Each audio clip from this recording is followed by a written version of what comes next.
ॐ नमो भगवते वासुदेवाय। ओम कृष्णाय नमः। हरे कृष्ण साथियों, पिछले वीडियो में हमने चर्चा की कि यज्ञ कर्मों के अतिरिक्त किए जाने वाले कर्म बंधनकारी होते हैं और इस बंधन से छुटकारा तभी मिल सकता है जब कर्म निस्वार्थ भाव से किए जाएंगे। अब भगवान हमें बता रहे हैं कि यज्ञ की उत्पत्ति कब हुई और किसने की। आइए सुनते हैं इस संबंध में भगवद गीता अध्याय 3 का यह श्लोक। सह यज्ञः प्रजाः सृष्ट्वा प्रोवाच प्रजापतिः अनेन पर्सविष्य ध्वमेश वो स्त्विष्ट कामधुक्। अर्थात सृष्टि के आरंभ में यज्ञ सहित प्रजा की रचना करके जगत के रचयिता प्रजापति ने कहा कि इस यज्ञ से तुम सबकी वृद्धि करो और यह यज्ञ तुम लोगों के लिए अभीष्ट कामनाओं का देने वाला हो। अब हम इस श्लोक की विस्तृत व्याख्या करेंगे। साथियों, वर्तमान में श्री श्वेत वाराह कल्प चल रहा है। सतयुग से लेकर कलयुग अर्थात चारों युग इसी कल्प के अंतर्गत आते हैं।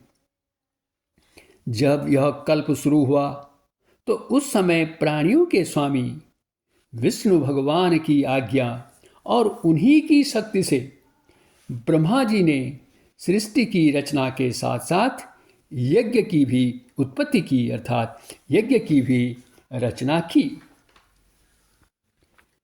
अब प्रश्न यह है कि ब्रह्मा जी ने सृष्टि की रचना के साथ यज्ञों की रचना क्यों की होगी।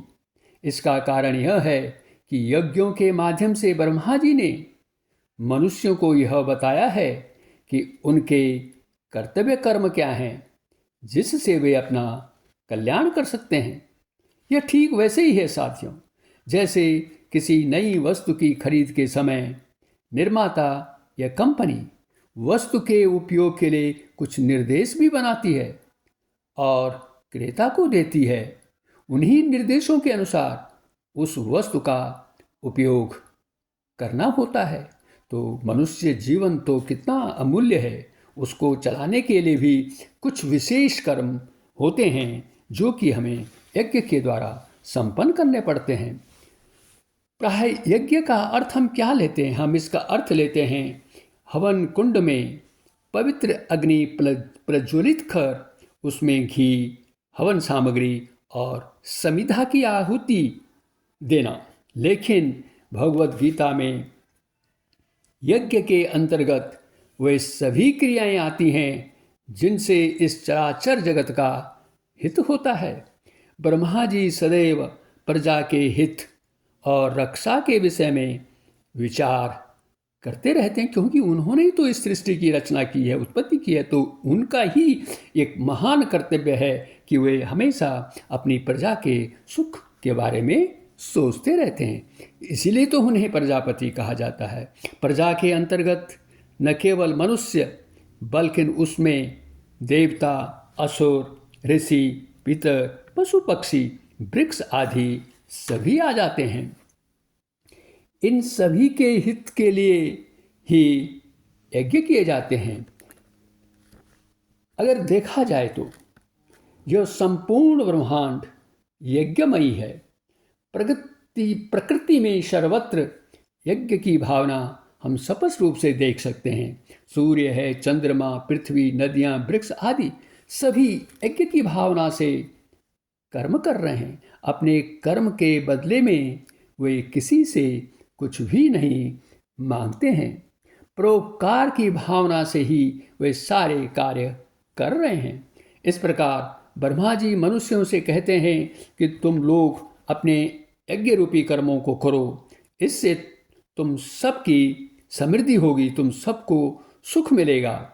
इस समृद्धि और सुख का रहस्य क्या है? इसका रहस्य है निस्वार्थ भाव से कर्म करना, जिसकी प्राप्ति यज्ञ रूपी कर्मों से ही होती है।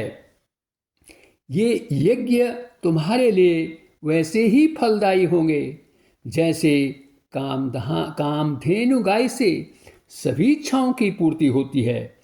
श्लोक में कामधेनु के लिए कामधुक कहा गया है।